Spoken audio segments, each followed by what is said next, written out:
Crackheads don't share crack. If you find one that do, take it. Oh shit! Yeah, they trying to get something out of it. All right, anyway, welcome to part 2.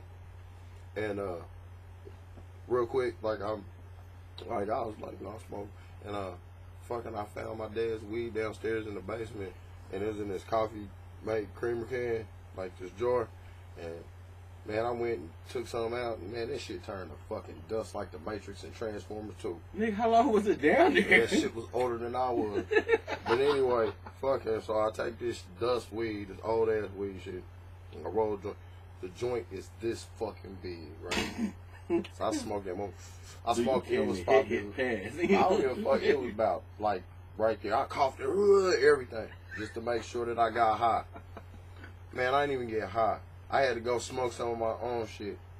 Did it at least enhance it? Nope, but I'll tell you another funny ass story. Fucking what I used to do is, this is the freshest shit. I used to take that weed that was in that can and smoke it with other people. What I used to do is I would take like a joint's worth, like of my weed, like a little joint, and take that shit and then roll a big fat fucking hooter and smoke that shit with people. Them motherfuckers will be high as fuck, high as low. Beginners. Okay, bro. Beginners, that's like niggas is like 16 years old. Yeah, you know beginners. Like, oh, here's that boy. Niggas couldn't even walk. That's how high. All right, but anyway, Kia Stevens, Karma, is pregnant, and that's real shit. And looks like she's not gonna be wrestling for a minute. So everybody out there that wanted to see Karma in her big debut, she debuted to let us know that she ain't debuting for at least a year. Yeah. And the thing about it is, we don't even know how far along in the pregnancy she actually is, and you know that's her business, and you know the WWE's. But like congratulations, and I hope you come back. I like to really see you back. Quick. I hope you come back really quick. Yeah. Because they're going to try to do it where we forget about her. And I think, she's going to come back with a whole different look and everything. So go ahead. That would probably actually work. Maybe they need this time to do this. Try to distance herself from the TNA stuff. Well, see, the thing about it is that she talked about that, too, in her promo. Yeah. She was telling everybody, I done been there and there, slept and did this and that. So she's basically letting people know that, she's here to stay when she does get back. And she wants to work. I hope that they build up and push Tamina so she'll have some competition. Yeah. At least get the belt a couple of times or something. Yeah, something. Like her, and I guess that they don't have, faith in Beth Phoenix no more, so she come out looking like Victoria with a big leg brace on and all that shit. Yeah. But, it's the women's division, and Michael Cole's not talking shit about it no more. So thank God, because even when they had good matches, he was stopping them. Yeah, he was talking shit. Man, come on, man. This back like when Natalya was the champion. You know what I'm saying? It's like they haven't given anybody that could really, really wrestle a real shot at the title in the last year or two, ever since Mickie James left. When they had 2 titles, that's when I think it was more competition. Yeah. Because, it was still different shows, but plus you had, who's the top bitch on this show? Who's the top bitch on that show? And then they both boiled down, and for some reason, I don't understand why they let Melina be the top bitch to lose the belt to Lay Cool. I'm like, man, you could have pushed someone else better than Melina. Melina, to me, I used to like her back in the day, but now she fizzled out. I'm looking for her not to be around in pretty time soon. Yeah, it's a bunch of chicks getting ready to be on the chopping block because it don't look like they even know what they want to do with the women. And it's kind of funny because at one point the WWE's women division was much more well prominent, put together more than the TNA. And at this point, the TNA is looking better than the women's division in WWE. And that's not even just the fact that they brought back ODB, who I thought was the best probably knockout that they had at the time. The best as far as entertaining, performance-wise, Her and Karma, Karma back when she was Awesome Kong. So it's and then that's the thing that I thought was sad about TNA. Remember, at some point it was we trust our women wrestlers that we picked up from WWE to be better on a show and actually close out a show than our TNA wrestlers. Men TNA wrestlers. Yeah. At the time. Tara or Victoria, which name she want to be this year, and Mickey James, they actually was the main event at one of their shows. They closed out the show.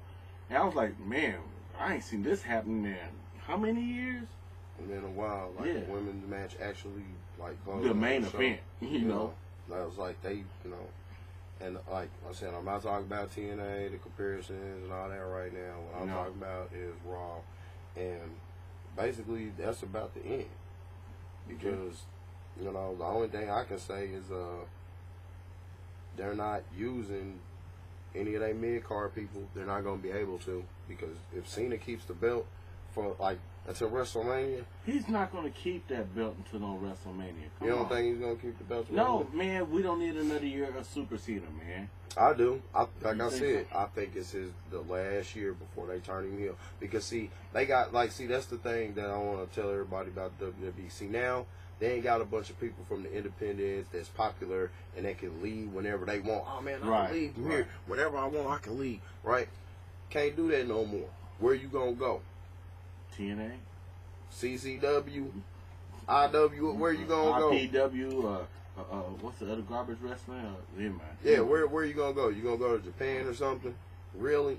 Okay. Yeah. Do like MVP. Go to Japan, and no one knows where you at. All right. Well, we don't even know if that happened. It happened. It did? Yeah, it happened.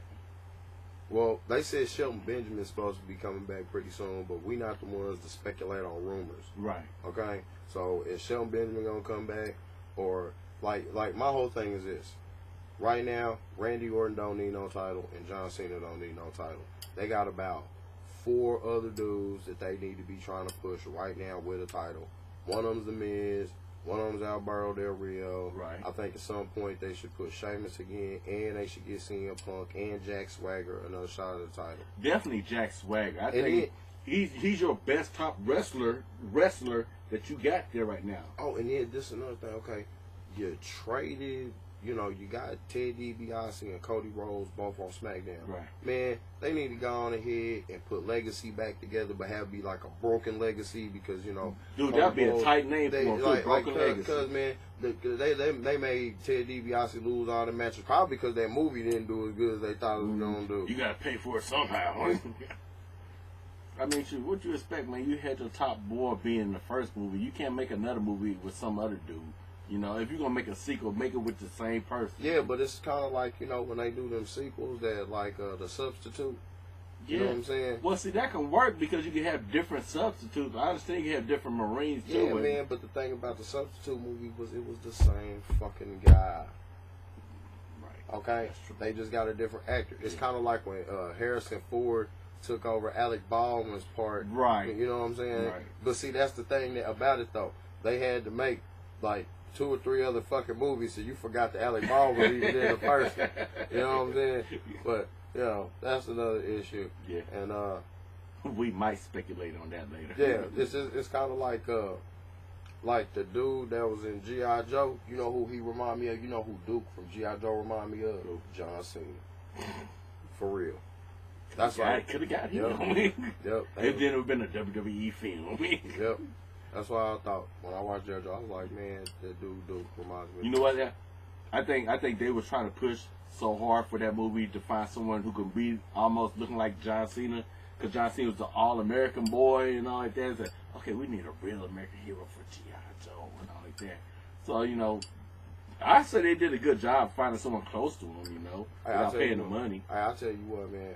I thought the funniest shit that I ever seen that happened to John Cena, beside that kendo stick shit, was when his dad got dropped on the top of his head and shit. Bought that shit. He dropped him, boom. He tried to kill him. Wrecked him.